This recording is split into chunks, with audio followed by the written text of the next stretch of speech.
Hello, my Bill 5000 Nation. How's everyone doing today? Hopefully, everyone's having a great day. If not, hope it gets better from here. All right, we are back with another Watcher. This one is titled Policarpa, the Revolutionary Teen Spy, Puppet History. I'm excited. I never knew we had teenage spies. All right, I'm excited for today's story. Let's go ahead and get into it. Go ahead, turn on the lights down low, put on something comfy, cuddle up with someone special. Let's get intrigued.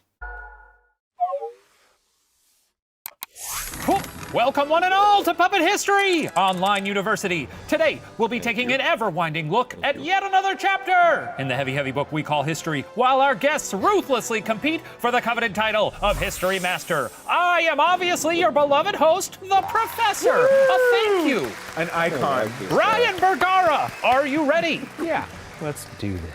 Special guest Curly Velasquez from our friends over at Pedolike. Are you ready? I feel like I'm at the premiere of a giant show. Like, I'm like, yes. Oh, I'm so excited. Well, then let's crack in.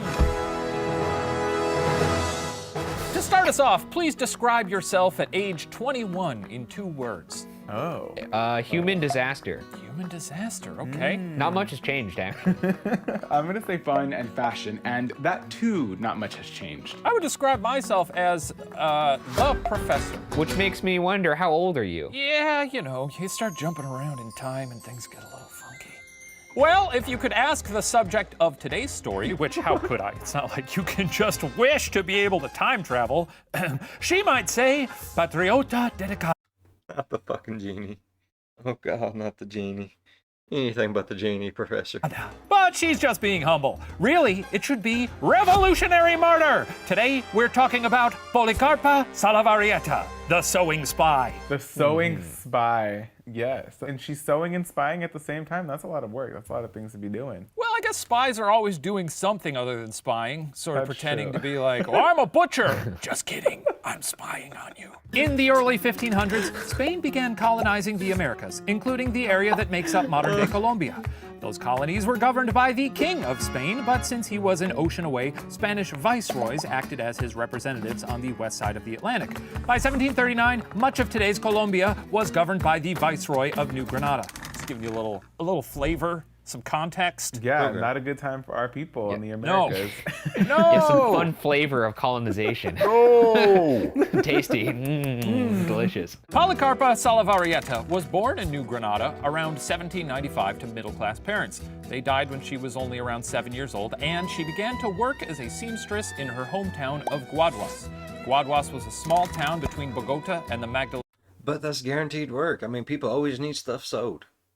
How many times have you been out somewhere and it's like, whoosh, ripped it? It don't matter what it is, but you ripped it. And you're like, damn, if there was only a seamstress within 10 yards of where I'm at, I could get this fixed. And I wouldn't have to go out and buy a whole new pair of pants, underwear, shirt, insert clothing here that's torn. River. Bogota. Wait, what did I say? Bogota. Bogota. Raz Al Ghul. Raz Al Ghul? Manzana? Because of its location, the town saw a lot of travelers moving between the Caribbean and Bogota. Travelers who brought modern ideas and information about the happenings around the country. This traffic allowed new and progressive ideas to circulate. Ideas like, hey, maybe a king on a different continent shouldn't rule us? Not long before Policarpa was born, New Granada had been home to the commune. That's intriguing. It's like, oh, you gotta listen to me and I report to your king. And then it's like, guaranteed dude was like, you know something? I'm probably better than the king. I'm here. Why don't you know something? Yeah, I'm king. Just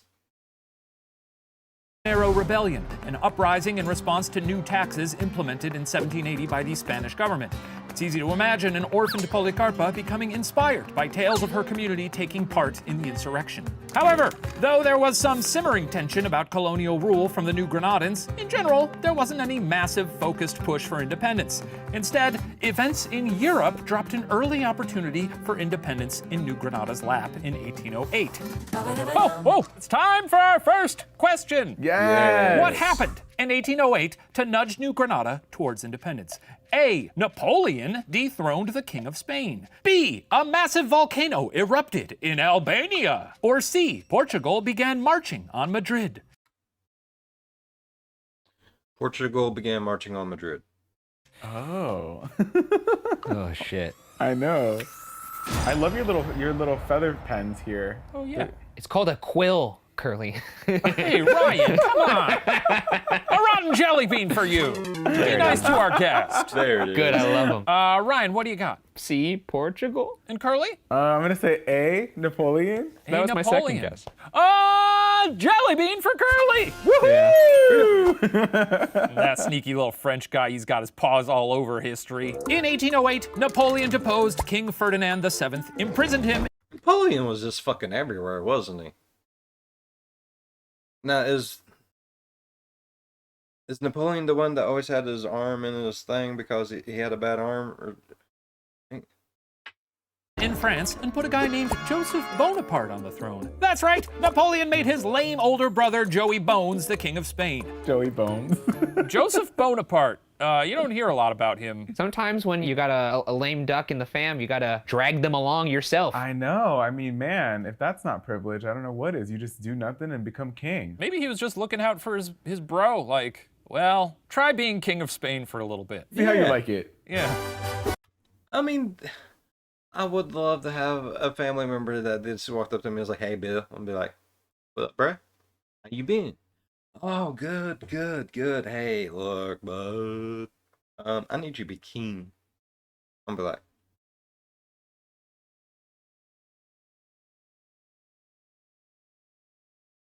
"Yeah, let's do this."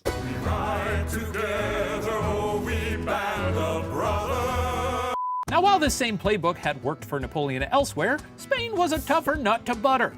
A resistance movement established their own government, the Central Junta in Seville, and pledged continued loyalty to Ferdinand. Until his ass was back on the throne, they considered themselves the rightful rulers of Spain. This was probably some heavy news for the viceroys across the Atlantic, but it seemed most people just accepted the junta and figured life would keep on keeping on. It's a Sounds sloppy like that. situation. History, it's sloppy. But not everybody was content with this. Some saw how the folks across the pond had set up their Yeah, that's the great thing about though. We like it sloppy, don't we? own junta and were like, hey, I heard it after I said it. can we junta also? If the Central Junta in Seville wants to rule Spain on Ferdinand's behalf, fine, do your thing. But why couldn't the colonies form their own junta? No viceroys, no Ferdinand, no nothing. So how many juntas we got now in one A territory? lot. There's a lot. Juntas started popping up all over northern South America. The royalist viceroys, who were loyal to the junta in Spain, not these new American juntas, tried their best to assert their control and stamp them out. As a result, many New Granadans were still on the fence about independence. The American juntas needed to sway more supporters to their mission. So, Multiple choice question. How many times is he gonna say junta? how did the juntas try to persuade the less than revolutionary? A. They began a massive newspaper campaign. B. They just lied and told them the juntas were still in the name of King Ferdinand. Or C. They rounded them up and shot them. I want to say C. But I think it's B. I'm gonna go with B. Oh. All right. Ryan, what do you got? Yeah, sea guns. Sadness. C guns, thank you. And Curly? I'm gonna go ahead and say C as well, because I feel like if history is anything, it, like you said, it is messy. Well, let's see what happened. Oh wow, are we gonna see a puppet pull out a gat? That's crazy. Oh, I haven't heard anybody use GAT in so long. Puppet with a heater. Just pulls out the burner. Packing some heat. Revolution! We support the junta! Down with the viceroys! We are not reused puppets from previous episodes! Oh, jeez, you guys, I don't know about this. What did you just say? Have you really thought this through? I mean, I didn't ever actually even meet King Ferdinand, so I don't have anything against him. Well, as you know, Spain's junta is ruling in the name of King Ferdinand. Same here. We're just keeping the colonies warm till the king comes back. Wait, so when Ferdinand comes back into power, we'll just be back to being under his rule? Tell him yes. Yeah, just tell him that's right. Yes, that is correct. Oh, okay, well then cool. Go right ahead. Revolution! Down with the viceroys! Nice folks. All right. Oh my God. Yeah. Woo! Yeah, that definitely was. Whoa! Wow. That was fun. Huh? That was fun. Less violent than we had hoped. Hoped. Less violent than we had feared. That's what I meant to say. I think the professor revealed who he was there. You're kind of fucked up, huh? No. Well, I don't want to see my wonderful little puppets hurt each other. Points to nobody. Apologies. Sorry, guys. Well, those first few years were pretty chaotic, with juntas jockeying for power and the royalist viceroys trying to regain control. Back in Spain, King Joe turned to his younger brother for help dealing with the Spanish junta. Napoleon did his Napoleon thing and seized all major cities, including Seville, where the central junta had been based. By 1810, Spanish resistance controlled little more than the city of Cadiz. Fun side effect of that, Napoleon's domination in Spain weakened the position of the viceroys in America and encouraged the rebel American juntas. Man, the titular character of this story really not getting a lot of screen time I know, here. that's what I was thinking. Oh, she's popping in now. She's hanging out. So let's talk about Policarpa. Okay. All right, so Policarpa, like all cool teens, was raised amongst veterans of the Comunero Rebellion, and so she joined in Now we're getting to the main part of the story. on the Revolutionary Fund. She was only around 13 at the time Napoleon tossed Ferdinand in the clink, but she was already pretty smart and outspoken. Her brothers were likely guerrilla fighters, and Policarpa wasn't going to let them be the only active rebels in her family. To start helping the rebel cause, all Policarpa had to do was listen. Visitors passing through Guaduas with loose lips likely didn't suspect a teenage girl was actually passing information to the revolution. Delivering messages between different rebel army camps, Policarpa was an information pipeline, and she began to build a reputation for herself. Wow, I love that. Damn. 13! I mean, look, at 13, I was I don't think you want to build a reputation if you're a spy, though. I think you want to be reputationless. stealing Sun-In from the local, like, CVS and the Walgreens. What is that? Sun-In was like a spray that people used in the early 2000s to get highlights in your hair. Oh, that's cool. I gotta get some of that. 13-year-olds are scary. Yes, they are. 13-year-olds are scary. They are. Very. They haven't quite sharpened their sense of empathy yet, so they're a little terrifying. A reputation, however, can be a double-edged sword. Guerrilla leaders trusted her, sure, but it also meant royalists might catch on and put her life in danger. Yeah. Perhaps because of royalist persecution, and possibly so she could be of even more And I'm pretty sure that's why you don't want to have a reputation. service. Policarpa abandoned Guaduas for the big city lights of Bogota. While Bogota wasn't exactly a safe haven, at least there she was unknown. And so she was christened the Phantom of Bogota. That part's not true. I'm sorry, I just made that up. Oh, wow. You're really... But that was really badass, Professor, so I will forgive you. That would have been pretty cool. That would be cool. I mean, we can call her that in retrospect. I mean, if I mean, you did technically name her that yeah, now. I've christened her such. Well, I was like, who? If nobody knew her then at that time. Yeah, I guess nobody. Maybe they treated her like Batman, and we're like, she's out tonight. Watch yourselves. The Phantom. Anonymity, however, can also be a double-edged sword. While royalists would, again, have no reason to suspect her, rebels would not know they could trust her. What is a girl to do? What did Policarpa do? A. Brought letters of recommendation. B. Got herself arrested so she could meet other imprisoned rebels. Or C. Called out the biggest, baddest royalist and kicked her ass on the first day. I want it to be C, but I think it's B. I mean, what better way to get yourself put in there, talk to some of the people, you know? Ryan, what'd you put? I'm gonna go B, prison talk. Prison talk. And Curly? I'm going to go with B as well. A couple of, we got B-boys out there. Yes. No points for either of you. Wow. Was it C? No, it was A. In a move that sounds more like a teenager applying for college than joining a revolution, Policarpa brought letters of recommendation with her to Bogota from the guerrilla leaders around Guaduas. Wow. I mean, how would you even... That was a very responsible move. Very responsible. Validate a letter back then, right? I was how- just thinking that as Yeah. well. Yeah, probably very easy to forge that and just be like, yes, I am a very serious, very dependable rebel. Oh, you should have seen our local junta. It was something to write home about, baby. In Bogota, Policarpa Oh, took God. her letters to the home of a well-to-do rebel sympathizer, Andrea Ricaurte de Lozano, who gave Policarpa a place to stay in her quiet neighborhood. Well, besides being willing to board Policarpa, what did Andrea Ricaurte de Lozano do to contribute to the revolution? A. Absolutely nothing. B. She built muskets in her basement. Or C. She ran a spy ring out of her home. I want to say she did absolutely nothing. I want to say the reason why is like she was just like a kind of like, I don't want to say figurehead, but you know, just a way to launder things, get things through. She was mainly just there for a pretty face. You know what I mean? I love how you're surprised when the light changes. It's very scary. Ryan, what do you got? C, spy incubator. Spy incubator. And Curly? I feel like we're picking the same answers. I put C. That's okay. C as well. Oh, we got my sea dogs out there. That's a running bit from this entire season, and it kills every single time. In your mind. Points to both of you. That is correct. That's right. Andrea was cool. Running a female spy network? Come on. Essentially, she was exactly. So it's like, really? So she's M. From James Bond.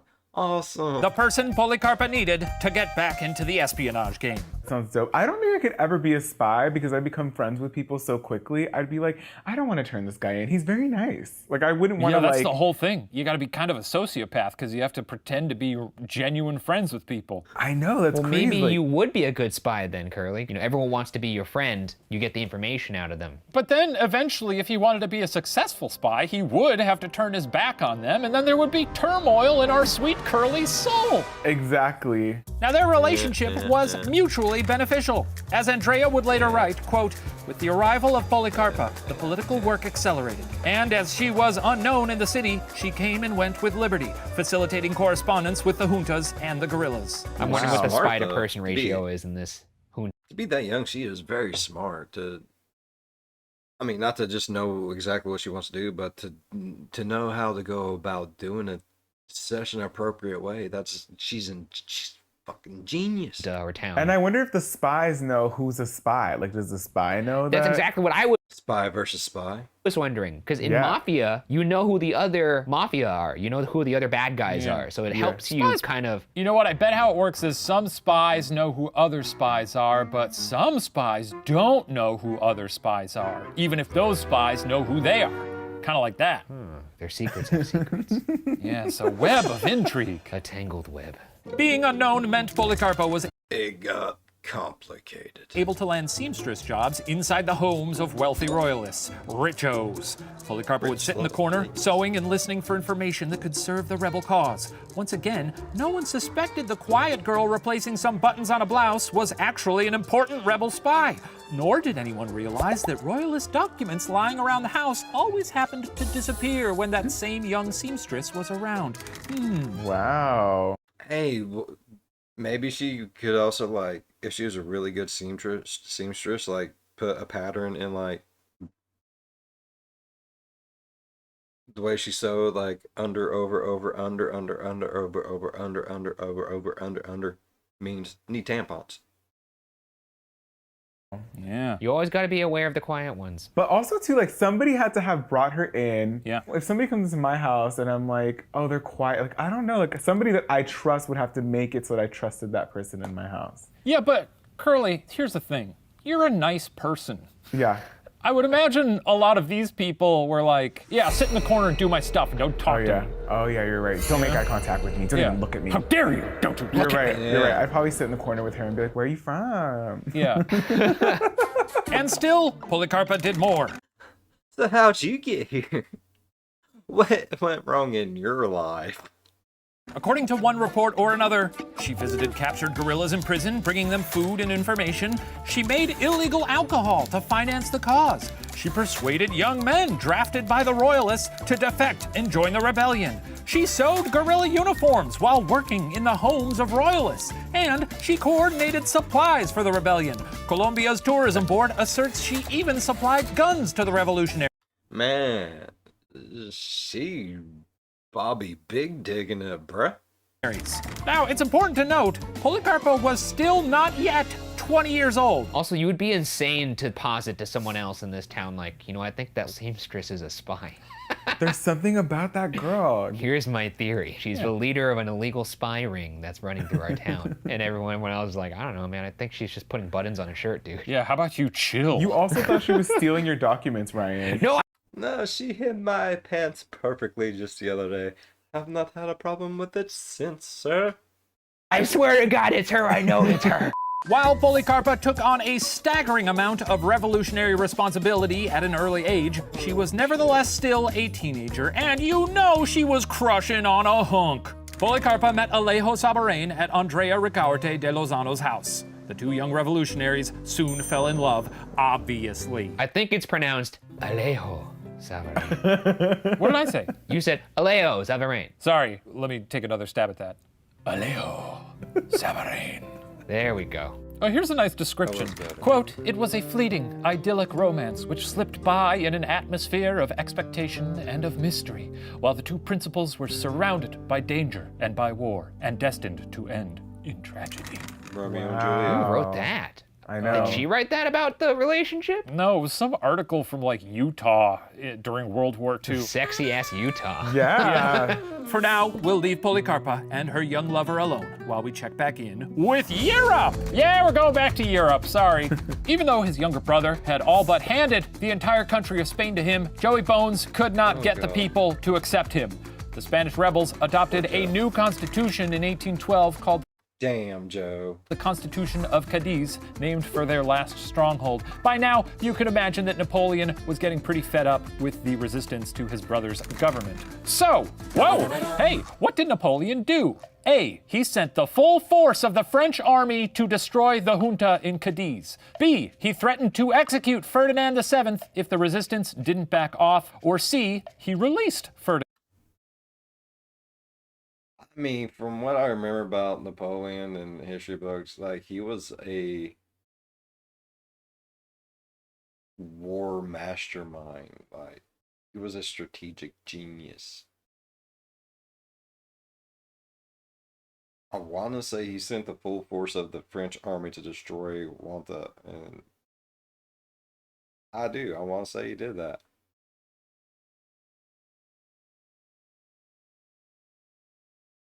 I want to say B too, and I also want to say C. I mean, I want to say all of them, like, because he was smart. If he would have released them, you know, he could have won favor over. Threatened to execute him if, you know, they didn't back off. They would be like, hey, shut the fuck up or I'm gonna kill this motherfucker. Alright. Like, I'm done hearing y'all's bullshit. I'll give you something to cry about. You know what I mean? But if he did that, then that's just, he's gonna become a martyr and it's gonna make him more, yeah. So I don't think he'd want to do that now that I'm thinking about it a little bit more in depth. I'm gonna go with C. Done. Ferdinand VII. I could be completely wrong.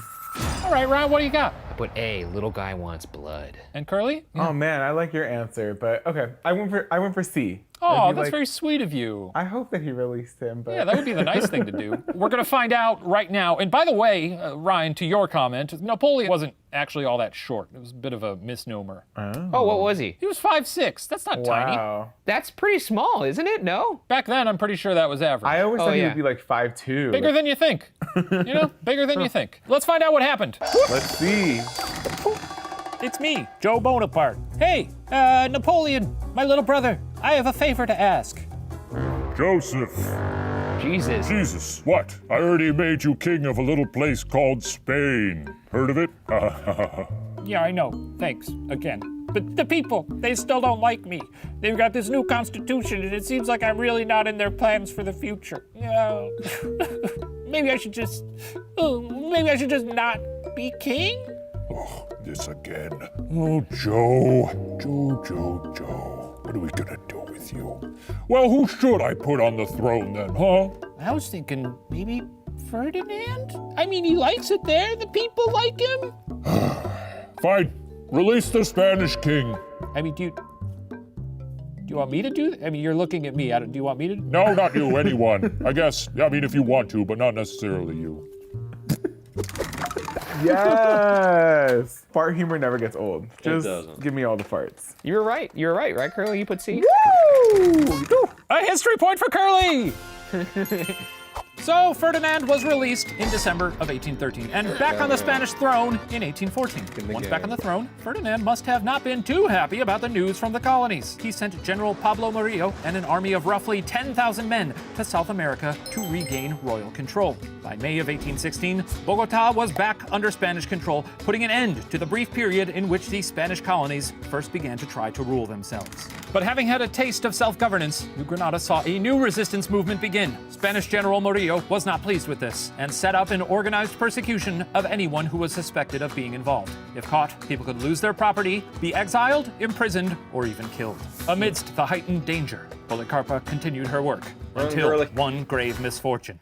What happened? A. Policarpa's landlord, Andrea Ricaurte de Lozano, was arrested. B. Policarpa's boyfriend, Alejo Sabarin, was arrested. Or C. A magical genie So one or the other is going to be. I want to say, wasn't the boy like kind of? He wasn't a spy, was he? He was a lord or something, wasn't he? I don't know. I'm going. Hey. Now let's hear about the genie. meddled once again with history and turned Policarpa in and tried to pin the blame on a bespectacled puppet who is at this point starting to suspect he may have made a deal with the devil. I want to pick C just to pick C. Don't. But Please don't. Ryan, what'd you put? I put B, Adios Alejo. And Curly? Alejo. I put B as well because I Adios, was Alejo. like, we got to hear about this love. We must hear about this love. Points to both of you. Yes. Now, a good reminder to all women, yeah, I'll say it, men are trouble, baby! Stay away from them, if you can. In the fall of 1817, Sabarin was detained by royalists and searched. On him were some documents mentioning Policarpa's role in resistance activity, and a warrant was issued for her arrest. Wait, he didn't plan to get her in trouble, though. No, he didn't. He was just arrested, and he happened to have documents on him that basically incriminated her. Wow. So he wasn't like a bad guy. He No, didn't seem like but He was clearly not a stupid. good spy. Come on. This is why you always delete your text messages. Just like delete the receipts always, you know? Ryan, where'd you make that face? I like hanging on to the memories. I don't know. When soldiers arrived at Andrea's house, Policarpa knew she was in trouble and could possibly jeopardize a God. large piece of the resistance. If soldiers discovered an entire spy network was being run from Andrea's home, many rebels, including Andrea, would be arrested. Andrea stalled the soldiers, lying that she had no idea Policarpa was an insurgent. Can you imagine? Here, in her house? After she opened her home to the wretched girl? Damn, Meanwhile, bitch. in the kitchen, Policarpa and her fellow spies were incinerating documents that contained sensitive rebel information in the oven. It's safe to say their efforts covering their tracks assured Andrea's resistance work and her spy ring could continue to operate. Wow. Pretty I mean, baller. delete all text messages. Once arrested, Policarpa was taken to Rosario College, whose classrooms were being used by Murillo's forces as a prison. In November of 1817, she was tried before the Council of War and found guilty of espionage and treason. Her punishment, death by firing squad. Oof. Yeah, this is where things get heavy pretty quickly. Andrea essentially turns her in, or how does she even get from burning the documents to... She stalled them. They were clearly had a mission, which was to arrest Policarpa. So Policarpa did everyone a favor by burning all the things that incriminated everyone else in the residence. So she just took one for the team. Yeah, That's Yeah, what I was essentially. thinking. I would be like, all Polly, girl, take one for you gotta respect that. Yeah. the team. Yeah, And don't spill the tea. yeah. Curly would be in there whispering those thoughts into her. Well, somebody's got to fall on the sword here. Polly. Take one for the team, Polly. You got it. At dawn on November 14th, 1817, Policarpa and her fellow prisoners, including her boyfriend Alejo Sabarin, were marched God. to the Plaza Mayor in the middle of Bogota. The public nature of this display was meant to send a message to the people of Bogota. If you resist, this is what will happen to you. Policarpa, however, made sure to send her own message. Instead of wearing the customary death row uniform of a sackcloth, Policarpa reportedly insisted on wearing a blouse, a wide skirt, and a shawl. Another account says she refused to kneel, and that she taunted the Spanish soldiers so loudly that drummers were ordered to increase their volume to drown her out. Wow. Yeah, that's pretty baller, I'm not gonna lie. You could always tell who a Right. person really is in their last moments, I suppose. Yeah, she's not going down without a fight. When the time came Fuck for her yeah. final words, Policarpa did not waste them, shouting to the gathered crowd, "Indolent people, how different your fate would be if you knew the price of freedom. But it is not too late. See that although I am young and a woman, I have enough courage to suffer this death and 1,000 more deaths. Do not forget this example." Policarpa was executed by the firing squad. That was a lot of last words. She was 21 years old. What a life. Such is life. That's what's so crazy is that there's been so many like historical people that have done It's done at 21. Oh, amazing things, and I seriously get anxiety about going to the supermarket. I'm like, what Yeah, a waste of a human am I? Well, you know, I was gonna say, you never know the depths of your courage until you're tried. Until you That's get something there, I too. know. Until you get to the supermarket. If I had rebel brothers, maybe I'd be a rebel brother too, you know? there you go. Rebel brothers. Yeah. Very easy thing to say. Rebel brothers. General Morillo must have thought that executing a 21-year-old woman alongside her boyfriend in the middle of a public square was going to help his cause. As you can expect, it didn't. Turns out, unbelievable cruelty towards people standing up for what they believe in is seldom what wins the support of people, Especially so young with a full life to live. especially in the long lens of history. Policarpa's execution outraged the citizenry and motivated many to stiffen Hell their yeah. resistance to Spanish rule. Word spread about what the Spanish military court had done, and poems, stories, and plays were written about the young martyr. To get a sense of the national sentiment towards Policarpa's death, one play about her was performed for the first time in Bogota on July 23, 1820, less than 3 years after her death. What happened at the play? Oh, A. God. Spanish soldiers set the building on fire during intermission. B. The resistance forces enlisted more than 600 new soldiers from the exiting playgoers. Or C. The audience started a small riot to prevent Policarpa's execution. Hey, Wow. Think hard, Ryan. Make the right choice. There's A, the fire. A, They fire. Set that place on fire. Love the enthusiasm.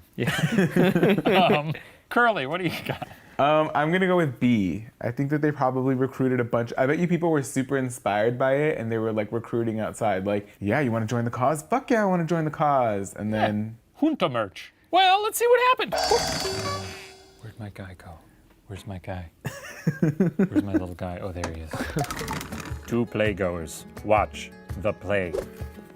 Psst, can you move? I gotta take a piss. You might want to hold it. It's almost the execution scene. Oh, interesting. What? The girl's gonna get killed? Yeah, that's what happened. Boo! I said boo! Save Policarpa! He throws a tomato. Yeah, you know what? He's right! Boo! Save her! Throws a rock. Yeah, this place sucks! Fuck this place! Wow. wow. Woo! Yeah, they didn't like that play one bit. Yeah, people are stupid. I know. did they not realize they could not save her? I agree. People were stupid. Big dumb. Back day, big dumb. Oh, I don't know if they read the playbill on that one. Back in the day, big dumb. Hey, Dumb as people. hell. Points to nobody, Oh, unfortunately. my God. The audience refused to sit idly by during Policarpa's execution, hurling eggs, tomatoes, tamales, and straight up rocks at the stage, endangering the actors. That play is just one example that shows how anti-Spanish sentiment was finally taking off in New Granada. Though many may have been reluctant to separate from Spain in 1808, after a taste of freedom, a brutal reconquest by Murillo, plus the selfless sacrifices by Policarpa Salavarrieta and hundreds of others, New Granada was ready to get rid of the a-holes. In 1823, the Spanish were driven from New Granada, and by 1826, all Spanish colonies in America were finally independent. Wow. I mean, I'm happy to hear about the freedom, you know? Love to hear about the freedom. Man, it's intense. Righteous, It's a lot. bro. It's a lot. That's a lot to digest.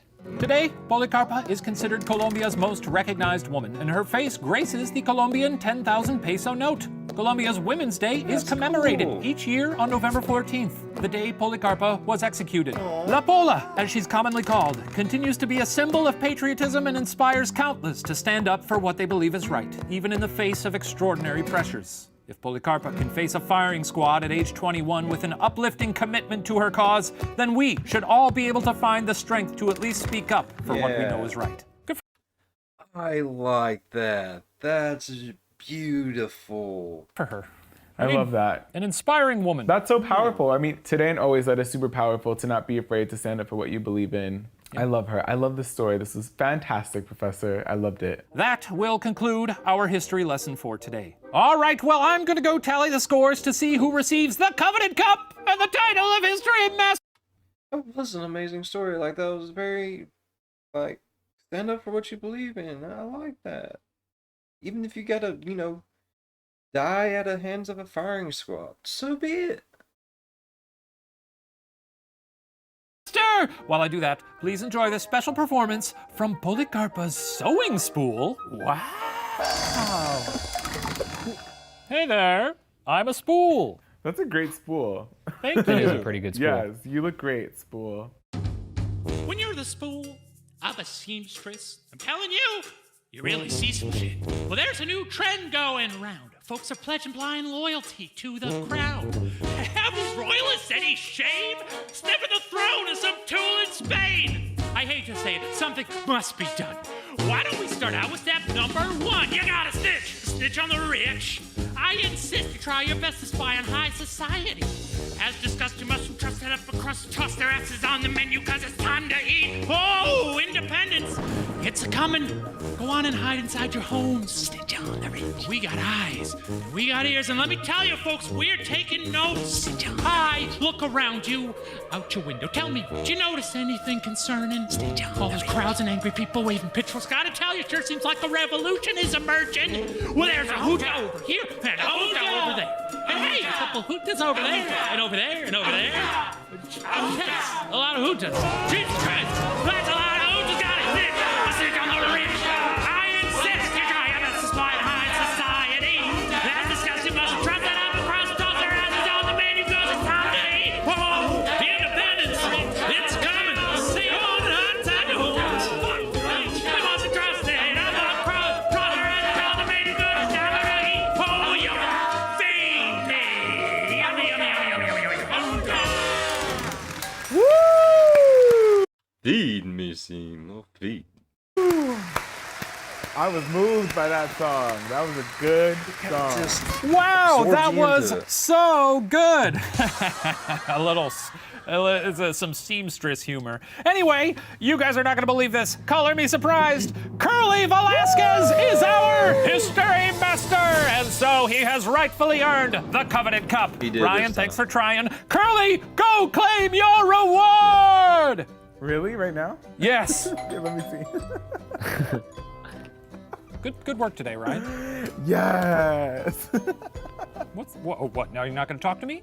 I don't think I have to. Yes. Cranky little beef boy? I love it. There's no part of this that requires me to talk to you. Oh my God, she's beautiful. I'm so proud. Well, you have so rightfully earned it. Curly, thank you. Thank you, Don't eat the everyone else, for jelly bean. watching Puppet History. We'll see you next week. Bye. Whoa. Don't eat jelly bean, you'll turn into a puppet. That was good. Oh, that sucks that she died so young, but I mean, she did some amazing things though, y'all. Like, fuck. Respect. Alright. I really enjoy that. And if y'all enjoyed today's video as much as I did, please go down there and leave a thumbs up. If you're a fan of the spooky, scary, strange, deranged, think about subscribing. As always, I'll see you guys in the next one. Bye-bye. Wow. Like, she completely moved. She became the Phantom of the Opera. That is sad that, like, because of her boyfriend getting caught with some papers, she figured she was already going down, take one for the team, though. I respect that. Respect. I like that. I like today's story. I really did.